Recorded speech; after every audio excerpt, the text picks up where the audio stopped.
आइए दोस्तों, हम यहाँ पर हिंदी का प्रैक्टिस सेट शुरू करने वाले हैं। तो देखते हैं 37 में 37 किसके आते हैं, पूरा ध्यान से देखिएगा। तो पहला क्वेश्चन है यहाँ पे, शब्द अन्वय का संधि विच्छेद है। अन्वय ये वाला, ठीक है। तो यहाँ देखिएगा, मैंने आपको बताया था कि यह और वह में अगर कोई आधा अक्षर होगा तो वह संधि कौन सी होगी, यड़ संधि। तो इसका हो जाएगा अनु धन आया, क्या हो जाएगा संधि। और इसमें अगर संधि पूछे तो कौन सी है, यड़ संधि। तो ये हमारा ऑप्शन है ए सही। क्या ऑप्शन सही है, ए। आइए आगे देखते हैं, रसोई घर में कौन सा समास है। रसोई घर में कौन सा समास है। पहला ऑप्शन है तत्पुरुष, दूसरा बहुब्री, तीसरा द्वंद्व और चौथा है आपका अभिभाव। तो देखो हम इसका विच्छेद करेंगे। रसोई के लिए घर, रसोई के लिए घर, यानी इसमें कारक चिन्ह का इस्तेमाल हो रहा है। तो जहाँ कारक चिन्ह का इस्तेमाल होता है वहाँ आपका होता है तत्पुरुष समास। कौन सा होता है, तत्पुरुष समास। अगला है आपका अनायास में समास है, मोस्ट इंपोर्टेंट, ये कई बार परीक्षा में आ चुका है, कई बार। तो इसका बी ऑप्शन होगा, क्या होगा, बी, नच। ठीक है। अगला क्वेश्चन है आपका, निम्नलिखित में क्रिया को पहचाने। निम्नलिखित में क्रिया को पहचाने। पहला ऑप्शन है उठ, पढ़, चल। पहला, दूसरा, तीसरा, चौथा है आपका उठना। अब देखिए, ये उठ, पढ़, चल, ये आपकी है धातु, और उठना ये है आपकी क्रिया। तो यही हमारा सही होगा। ठीक है, क्या है, क्रिया। तो सही होगा डी। यानी यहाँ पे होता है क्रिया के मूल रूप को। देखिए यहाँ पे फिर से एक बार देख लीजिएगा, सही तो आपका ही होगा डी। ठीक है, लेकिन एक चीज और समझ लीजिएगा, क्रिया के मूल रूप को, मूल रूप को धातु कहते हैं। कई बार कुछ पूछा भी जा चुका है कि क्रिया के मूल रूप को क्या कहते हैं, धातु। ठीक है। आइए अगला देखिए, यह शब्द रस का अनेकार्थी शब्द नहीं है। जो रस है इसका अनेकार्थी शब्द नहीं है। कौन सा नहीं है, देखो, रस का अर्थ रूप भी होता है, स्वाद भी होता है, पानी भी होता है, लेकिन पारा नहीं होता। तो इसमें नहीं पूछा है, तुम्हारा यही सही हो जाएगा, पारा। अगला क्वेश्चन है आपका, स्थावर का विलोम शब्द है। स्थावर का विलोम शब्द है। पहला ऑप्शन है सचल, दूसरा ऑप्शन है जंगम, तीसरा ऑप्शन है आपका चंचल, चौथा ऑप्शन है आपका चेतन। तो हमारा सही इसमें क्या होगा, जंगम। क्या सही होगा, जंगम। ठीक है। अगला क्वेश्चन है आपका, ईप्सित का विलोम शब्द है। पहला, दूसरा, तीसरा, बताइए इसमें से कौन सा सही होगा। और यहाँ पे आपका शुद्ध अशुद्ध भी पूछ लिया जाता है, शुद्ध अशुद्ध भी पूछ लिया जाता है। तो बताइए इसमें कौन सा सही होगा। ए, बी, सी, डी, चार ऑप्शन है, तो इसमें से कौन सी होगा, बी, अनिपिस्त। ठीक है, और ये शुद्ध अशुद्ध के लिए भी मोस्ट इंपोर्टेंट है। अगला है, तिमिर का विलोम शब्द है। तिमिर मोस्ट इंपोर्टेंट, तो इसे और ऊपर कर दें, इससे आपको अच्छे से दिखाई दे। तिमिर का विलोम शब्द है, तिमिर। बताइए, पहला ऑप्शन है प्रकाश्य, दूसरा है आलोक, और तीसरा है ज्योतिर्मय, और चौथा है आभास। तो बताइए तिमिर का विलोम शब्द, आलोक। क्या होगा सही, आलोक। ठीक है, बी ऑप्शन इसका सही होगा। अगला क्वेश्चन है, मीनाक्षी का पर्यायवाची शब्द है। मीनाक्षी का पर्यायवाची शब्द है। पहला ऑप्शन है सुंदरी, दूसरा ऑप्शन है दुर्गा, तीसरा मछली, और चौथा है लक्ष्मी। तो बताइए मीनाक्षी का पर्यायवाची क्या होगा, दुर्गा। बी ऑप्शन सी होगा, क्या होगा, दुर्गा। अगला देखिए, इनमें पत्नी का पर्यायवाची कौन सा है, मोस्ट इंपोर्टेंट है। इनमें से पत्नी का पर्यायवाची, पहला ऑप्शन है दारा, दूसरा है विनायकी, तीसरा है प्रभा, और चौथा है आपका सौदामिनी। तो बताइए इसमें से कौन सा सही होगा, दारा। कौन सा सही होगा, दारा, पहला ऑप्शन। अगला देखिएगा, लास्ट मोस्ट इंपोर्टेंट क्वेश्चन ये आपका मुहावरे से है कि पढ़े फारसी बेचे तेल, यह देखो कुदरत का खेल। ध्यान से देखिएगा, पढ़े फारसी बेचे तेल, यह देखो कुदरत का खेल का अर्थ है, पहला ऑप्शन है आपका शिक्षित होकर बेकार होना, दूसरा ऑप्शन है विद्या का अपमान करना, और तीसरा ऑप्शन है योग्यता होते हुए भी विवशता के कारण निम्न स्तर पर कार्य करना, और चौथा है फारसी पढ़े लोगों को प्राय तेल बेचना पड़ता है। तो बताइए इसमें कौन सी होगा, हमारे इसमें सी होगा ऑप्शन सी, यानी पढ़े फारसी बेचे तेल, यह देखो कुदरत का, यानी योग्यता होते हुए भी व्यवस्था के कारण निम्न सरकार करना पड़ता है। तो ये उसकी व्यवस्था है, विवशता है। ठीक है, तो यहाँ पे हमारा उसने क्या होगा, सी। आइए आगे देखते हैं, नारियल शब्द का तत्सम रूप है।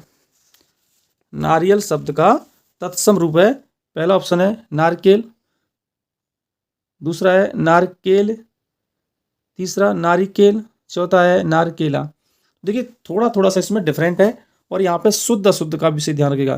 तत्सम का मतलब होता है शुद्ध और तद मतलब होता है अशुद्ध, ठीक है।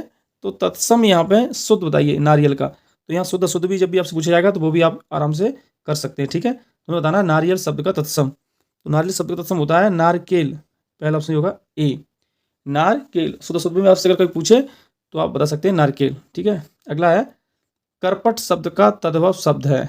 करपट देखो शुद्ध है यानी तत्सम है, इसका हमें तद्भव बताना है। पहला ऑप्शन है आपका कटरना, दूसरा है कपाट, तीसरा है कपड़ा और चौथा है कपट। तो बताइए इनमें से कौन सा सही होगा। कपड़ा, करपट को हम क्या कहते हैं, कपड़ा। कभी अगर ऐसे पूछ लेगा उल्टा कि कपड़ा का तत्सम बताओ तो करपट, करपट का तद्भव तो कपड़ा, ठीक है। अगला है शुद्ध बर्तनी वाला शब्द, ये मोस्ट इंपोर्टेंट है, शुद्ध बर्तनी वाला शब्द, क्योंकि ये कई बार परीक्षाओं में पूछा चुका है, कई बार ये क्वेश्चन कई बार, तो इसको ध्यान से देखिएगा। शुद्ध बर्तनी वाला शब्द है कलेश किस तरीके से लिखा जाता है, इसमें आप देखेंगे कि कलेश किस तरीके से लिखा जाता है। तो कलेश जो आपका ऑप्शन सी ये है क्लेश, ठीक है। तो हमें देखना है इसमें शुद्ध कौन सा, शुद्ध अशुद्ध जब पूछे तब भी आपका यही उत्तर होगा, ठीक है। अगला क्वेश्चन है शुद्ध बर्तनी वाला शब्द है, शुद्ध बर्तनी कौन सा, ये भी मोस्ट इंपोर्टेंट है, ये भी मोस्ट इंपोर्टेंट है आपका कि शुद्ध बर्तनी वाला, इसमें थे रचयिता वाला जो पूछा जाता है कि रचयिता कैसे लिखा जाता है शुद्ध अशुद्ध में, ठीक है। तो इसका ऑप्शन सी होगा पहला, कौन सा होगा, रचयिता, ये वाला लिख देता हूं मैं पे, रचयिता, इस तरीके से लिखा जाता है रचयिता। शुद्ध अशुद्ध में कई बार ये क्वेश्चन पूछा जा चुका है, कई बार। आइए आगे देखते हैं। युधिष्ठिर सबसे बड़े पांडव थे, युधिष्ठिर सबसे बड़े पांडव थे, तो इसमें कौन सा सही है, देखिए युधिष्ठिर ये वाला। अब ये गलत लिखा हुआ है युधिष्ठिर, इसमें सही कौन सा, तो देखिए युधिष्ठिर युधिष्ठिर, इस तरीके से थोड़ा थोड़ा अंतर करके इन्होंने 4 ऑप्शन बनाए हुए हैं। अब हमको देखना है इसमें सही कौन सा है, तो सही है हमारा इसमें बी युधिष्ठिर। शुद्ध अशुद्ध में पूछेगा तब भी आपका यही उत्तर होगा। कैसे पूछे, तो युधिष्ठिर इस तरीके से, ये आधा पेट चिरसा ठ युधिष्ठिर, इस तरीके, ठीक है। तो इस तरीके से आपको बताना, ये हमारा ऑप्शन सी होगा बी। आइए आगे देखते हैं। पेट की अग्नि को कहते हैं, ये भी कई बार पेपर में पूछा चुका है। पेट की अग्नि को कहते हैं, मोस्ट इंपोर्टेंट, जठराग्नि, क्या कहते हैं, जठराग्नि, मोस्ट इंपोर्टेंट, ठीक है।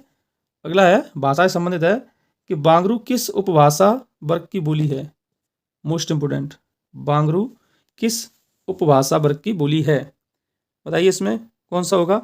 बांगरू किसका है, पश्चिमी हिंदी, किसका, ये मैं सारा करा चुका हूँ आपको हिंदी में कि बांगरू किस उपभाषा वर्ग की बोली है, तो पश्चिमी हिंदी की, किसकी है, पश्चिमी हिंदी, ठीक है।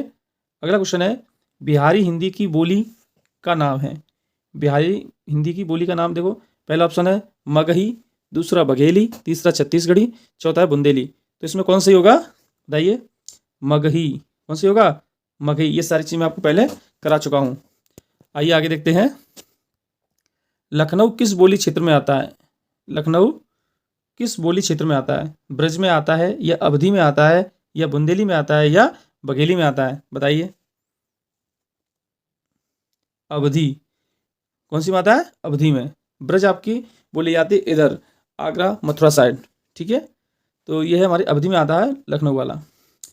मोस्ट इंपोर्टेंट है ये देखिएगा। अगला काला घोड़ा तेज दौड़ता है, काला घोड़ा तेज दौड़ता है में क्रिया विशेषण है, घोड़ा है, काला, तेज या दौड़ता है, तो इसमें क्या होगा बताइए, तेज, ये हमारा होगा क्रिया विशेषण, ठीक है। क्रिया भी हो रही है, विशेषता भी है उसकी, तेज दौड़ना, ठीक है।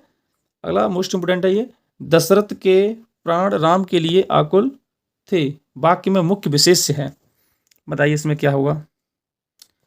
दशरथ के प्राण राम के लिए आकुल थे, वाक्य में मुख्य विशेष्य, दशरथ या राम या प्राण या आकुल, तो क्या होगा, आपसे होगा ए दशरथ। दशरथ जो यहाँ पे वो क्या है, विशेष्य, यानी इसकी विशेषता बताई जाती है, उससे क्या कहते हैं, विशेष्य, जिसके बारे में बताया जाता है उसे विशेष्य कहते हैं, जिसके विशेषता बताई जाती है उसे विशेषण, ठीक है। तो यहाँ विशेष यहाँ पे कौन है, दशरथ, ठीक है। आइए आगे देखते हैं। प्रयत्न के आधार पर ल किस प्रकार की ध्वनि है, मोस्ट इंपोर्टेंट, ल, जो है किस प्रकार की ध्वनि है, पार्श्विक है या उत्क्षिप्त है या प्रकंपित है या संघर्षहीन है। हमारा ऑप्शन होगा ए, पार्श्विक। अगला है निम्नलिखित में कौन सा स्वर समृद्ध है, यानी मुख खुलने के आधार पर है ये कि मुख कितना खुलता है, आधा या पूरा, उसके आधार पर यहाँ पे पूछा गया है। तो यहाँ कौन सा सही होगा, ई, ये समृद्ध स्वर है। ठीक है, द्वितीय व्यंजन है।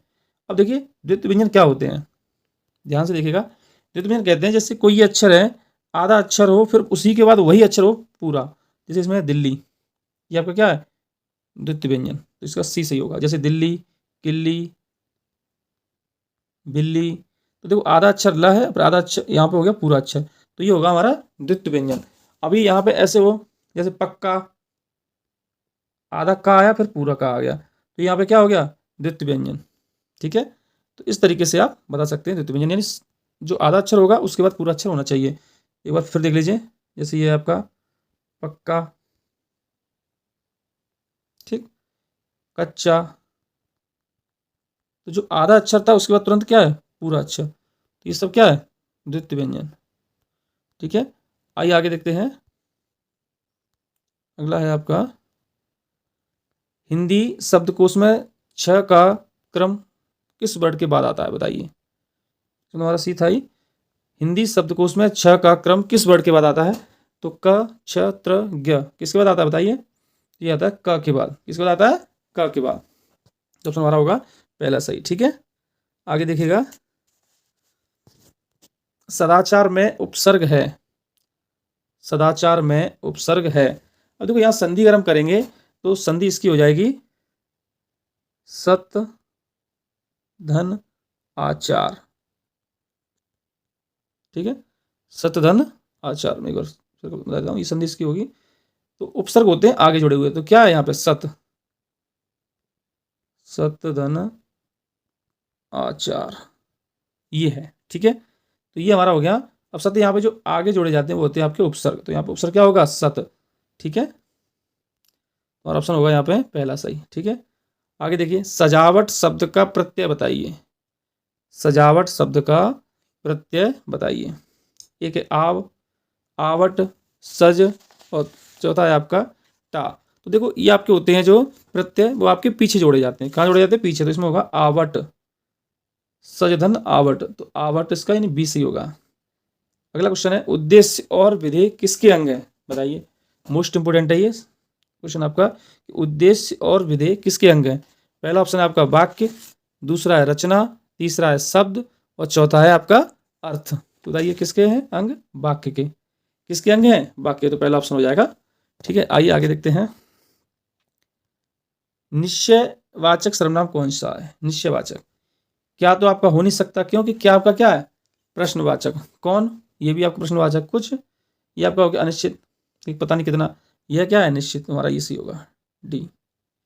सुंदरता में संज्ञा है, सुंदरता में संज्ञा है, तो देखो व्यक्तिवाचक, समूहवाचक, जातवाचक और भाववाचक। तो बताइए सुंदरता में कौन सा सी होगा, भाववाचक, कौन सा सी होगा, भाववाचक। अगला है आपका, कव्य का स्त्रीलिंग है, मोस्ट इंपोर्टेंट, ये शुद्ध अशुद्ध में भी पूछ लेगा और वैसे भी कई बार पूछा जा चुका है। कवि का स्त्रीलिंग है, कवयित्री, कवित्री, कवयित्री, इस तरीके से थोड़ा थोड़ा वो मात्राओं का अंतर करते हैं बस, और उसी में आपका गलत हो जाता है, थोड़ी सी कन्फ्यूजन। तुम्हारा सी आंसर क्या होगा, सी, यानी इस तरीके से लिखा जाएगा, कवयित्री, छोटी की पाई और त्री।